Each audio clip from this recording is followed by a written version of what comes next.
Namo Sang Hyang Adibudaya, Namo Buddhaya.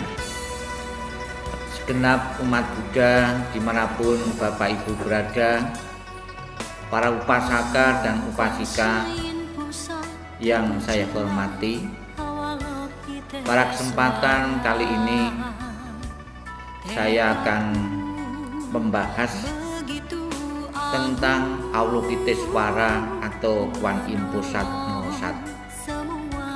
Di dalam kalender Buddhis, khususnya tradisi Mahayana, Kwan Im Posat Mohsat atau Avalokitesvara dalam setahun diperingati 3 peristiwa penting yang pernah terjadi di masa kehidupan beliau.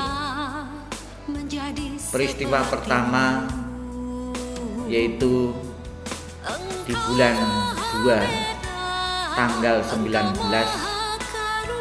Imlek atau penanggalan lunar diperingati Senjit atau kelahiran Kwan Im Posat Mohsat.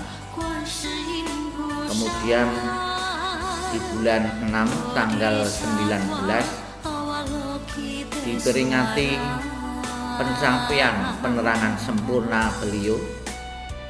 Dan yang terakhir di bulan 9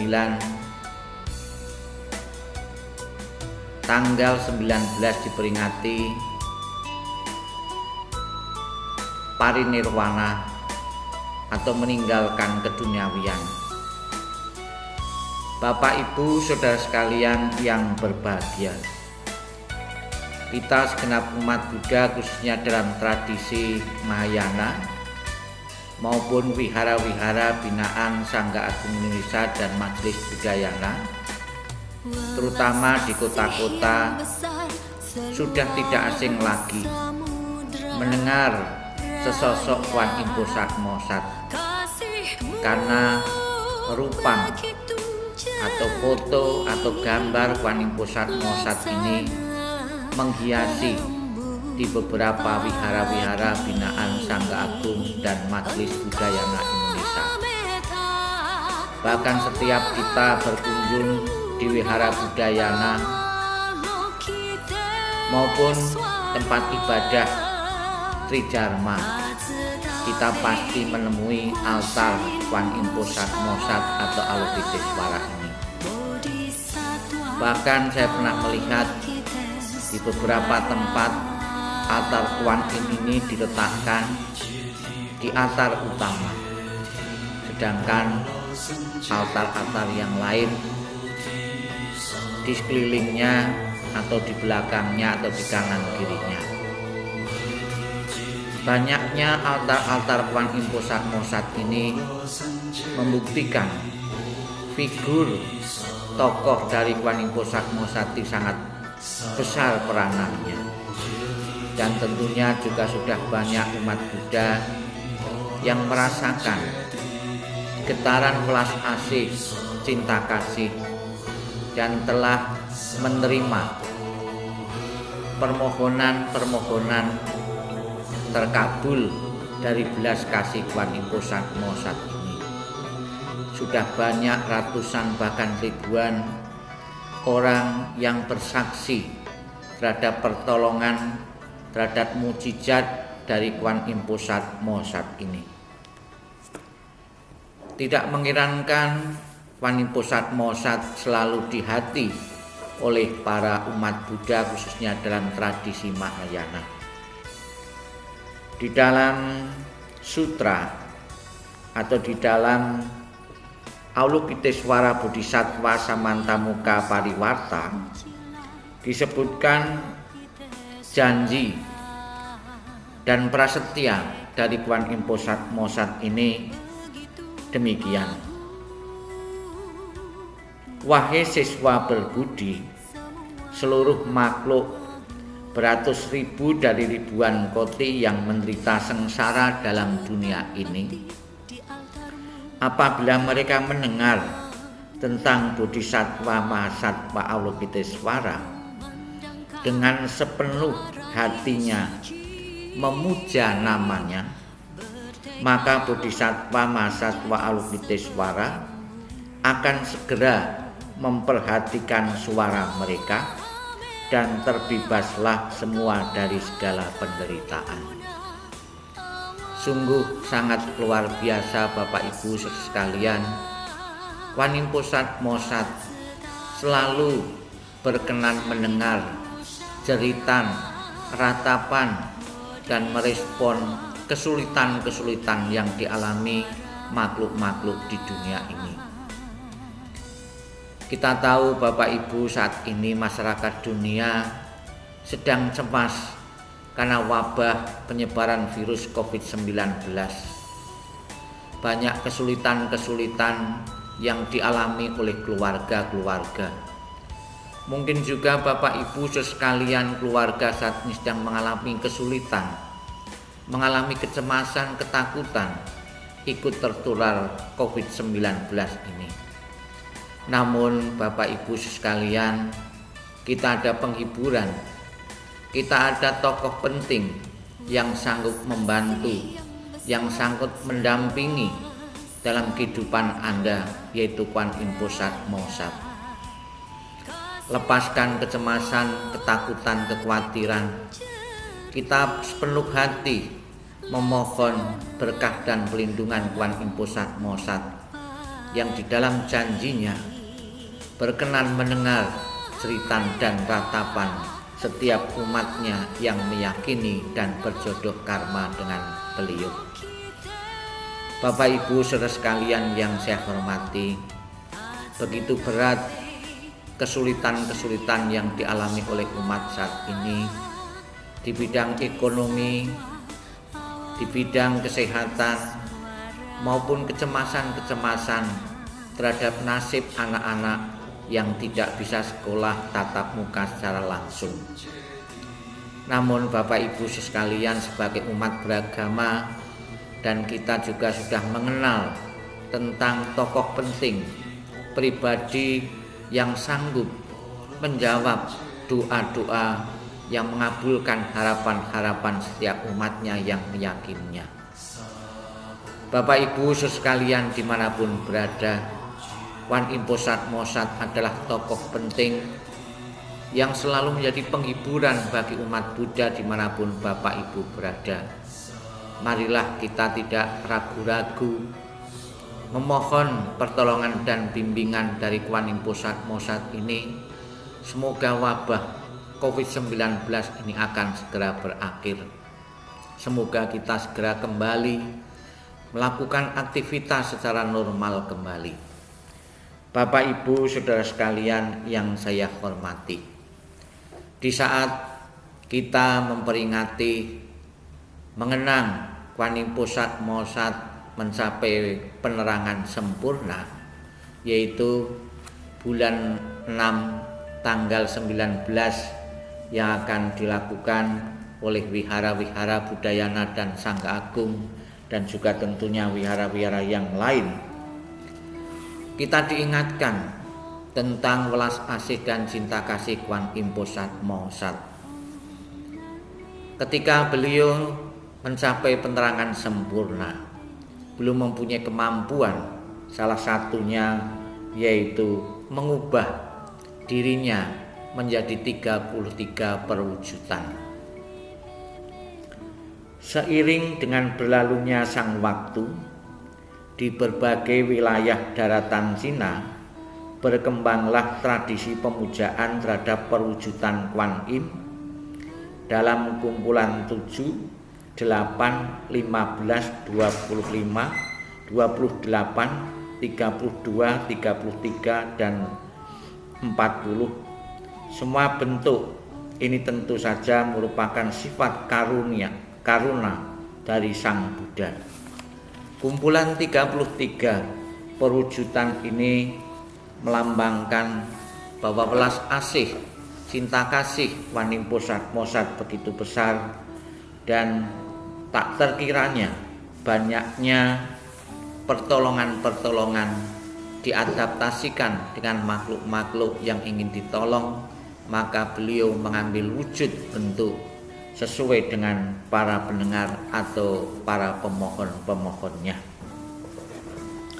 Bapak Ibu Saudara sekalian yang saya hormati, di beberapa gambar maupun di rupang-rupang Kuan Im kita bisa melihat perwujudan 33 perwujudan itu yang mempunyai makna khusus, yang mempunyai arti khusus dan mengandung satu pelajaran rohani, pelajaran yang mendalam bagi setiap umat Buddha.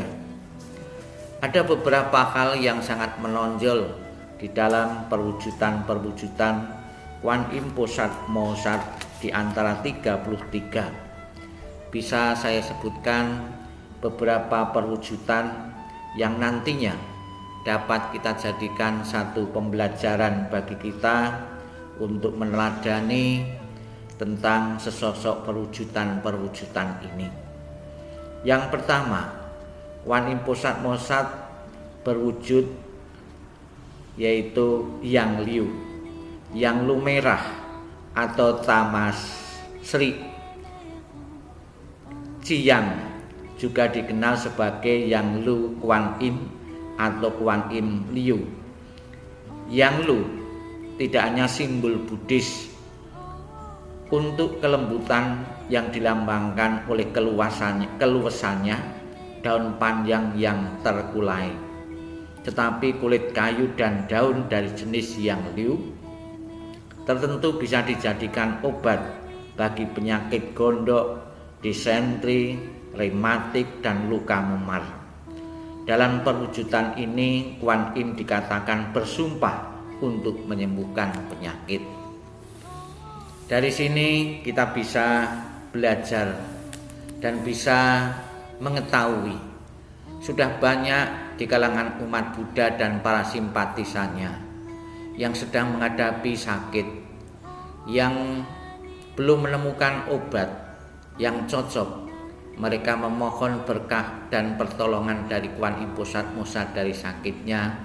Sudah banyak kesaksian yang pernah saya dengar ketika dia sakit, ketika mereka sedang menghadapi gangguan kesehatan, memohon berkah pelindungan dari Kuan Im Posatmosat ini akhirnya mengalami kesembuhan. Kemudian Kuan Im Posat berkepala naga. Naga adalah konsep Cina yang diturunkan dari figur singa. Karena itu naga di Cina dianggap sebagai raja binatang. Di sini Kuan Im menaiki kepala naga yang melambangkan kekuatan luar biasa. Sementara naga Cina diyakini berdiam di angkasa, naga India diyakini berdiam di isi perut, bumi, dan lautan. Dalam kedua kepercayaan itu, naga melambangkan ketinggian dan kedalaman spiritual dan kehidupan yang kreatif. Seni dan agama berjalan seiring. Seniman sejati membangkitkan perasaan religius dalam dirinya dan dalam karyanya. Jadi Kuan Im Posatmosat ada sesosok makhluk yang mempunyai ketinggian dan mempunyai kedalaman spiritual di dalam kehidupan yang kreatif.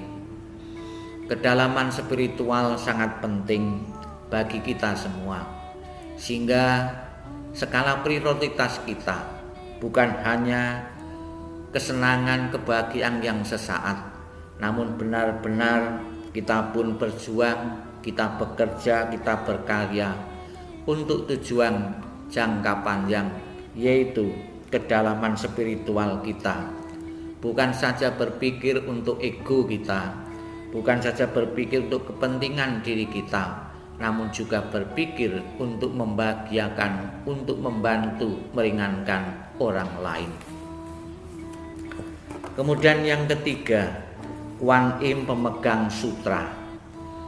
Sutra adalah kumpulan berkas ajaran Sang Buddha, yaitu khotbahnya. Di sini Kuan Im ditampilkan sebagai seorang srawaka, pendengar, atau seorang seorang siswa Sang Buddha yang mendengar Dharma dan mencapai pencerahan. Di sini dikenali dengan sebuah gulungan sutra yang dipegangnya. Seperti kita ketahui Bapak Ibu, kita setiap saat belajar tentang agama Buddha melalui ceramah-ceramah Dhamma yang disampaikan oleh para biku. Namun juga di dalam teknologi yang maju ini kita sudah bisa mengakses ajaran-ajaran Sang Buddha lewat kitab suci maupun membuka internet. Dengan kreativitas yang tinggi kita bisa secara maksimal belajar mengetahui tentang kebijaksanaan Buddha yang telah diwariskan dan ditulis di dalam kitab suci. Jangan bosan-bosan Bapak Ibu untuk membuka kitab suci untuk belajar sesuai dengan waktu dan kesempatan yang ada pada Bapak Ibu. Dengan kita rutin belajar ajaran Sang Buddha, kita akan menemukan banyak sekali kebijaksanaan Buddha yang dapat kita jadikan satu pelajaran. Kemudian bentuk Kuan Im yang keempat, yaitu Kuan Im lingkaran cahaya. Lingkaran ini melambangkan kesempurnaan. Lingkaran cahaya melambangkan maha karunanya Kuan Im. Semua orang suci memiliki lingkaran cahaya terang di sekitar mereka yang menunjukkan kekuatan dan kebijaksanaan. Kemudian yang kelima, Kuan Im singa bermain. Singa bermain di sini bermakna yang pertama, pemunculan kebenaran adi duniawi, yaitu Dharma yang diwakili oleh singa. 2. Kemampuan Kuan Im untuk menolong siapapun yang meminta pertolongannya. 3. Menikmati pekerjaan yang sedang dilakukan. Singa bermain melambangkan penjinaan sifat binatang di dalam diri kita. Semua aspek ini menunjukkan kasih sayang Kuan Im kepada semua makhluk hidup. Dengan kata lain, dalam kehidupan spiritual, baik pekerjaan dan kesenangan sama-sama bisa dinikmati. Kadangkala perwujudan yang disebut begitu juga sebagai Kuan Im bermain. Bapak Ibu saudara sekalian yang saya hormati, begitu dalam perwujudan Kuan Im Posat dalam singa bermain ini yang bisa kita jadikan satu pelajaran yang sangat berharga bagi kita, bahwa kita pun bisa menikmati pekerjaan yang sedang kita lakukan, dan juga kita juga diingatkan untuk menjinakkan sifat-sifat kebinatangan kita yang ada pada kita. Kita harus dalam kehidupan ini di tengah-tengah masyarakat harus mengedepankan sifat-sifat manusia kita dan mengesampingkan sifat-sifat binatang, menekan maupun menghilangkan sama sekali sifat-sifat kebinatangan yang mengumbar hawa nafsu. Semoga Bapak Ibu sekalian dimanapun Bapak Ibu berada akan selalu terinspirasi dengan sifat-sifat atau begitu kita melihat sesosok Kuan Im Posat dalam perwujudan ini. Yang keenam, Kuan Im berjubah putih. Ini adalah Pandara Wasini, pratnya aspek kebijaksanaan feminim Amitabha. Awalnya dia muncul dalam Garda Datu mandala dengan jubah putih, duduk di atas teratai dan memegang teratai kuncup berwarna putih di tangan kirinya. Menurut komentar Mahavairochana Sutra, Pandara Wasini itu berwarna putih, kadang merah muda, karena dia berdiam dalam pikiran yang cerah. Dalam bentuk aslinya dia juga disebut sebagai Ibu Awalokiteswara. Bapak Ibu saudara sekalian yang saya hormati, inilah keenam dari perwujudan Kuan Im Posat dan selebihnya perwujudan yang lain akan saya sampaikan dalam video terpisah dengan kita belajar dari perwujudan-perwujudan Kuan Im ini, begitu kita melihat sesosok perwujudan Kuan Im, baik itu dalam bentuk rupa, patung, maupun dalam bentuk gambar yang kita lihat, langsung kita bisa terinspirasi dan teringat tentang makna dari rupang yang kita lihat maupun rupang-rupang Kuan Im yang kita jadikan objek penghormatan di altar yang kita dirikan, di altar yang kita buat. Semoga dengan perwujudan Kuan Im Posat ini kita akan semakin mengenal dan meneladani sifat-sifat welas asih dan kasih sayang Kuan Im Posat. Semoga nilai-nilai dharma akan selalu tertanam dalam diri kita, sehingga kita benar-benar menjadi umat Buddha yang mengerti dan memahami Buddha Dharma dengan benar dan baik. Sabi sata bhavantu sukhitata. Semoga semua makhluk hidup berbahagia dan sejahtera. Sadu, sadu, sadu.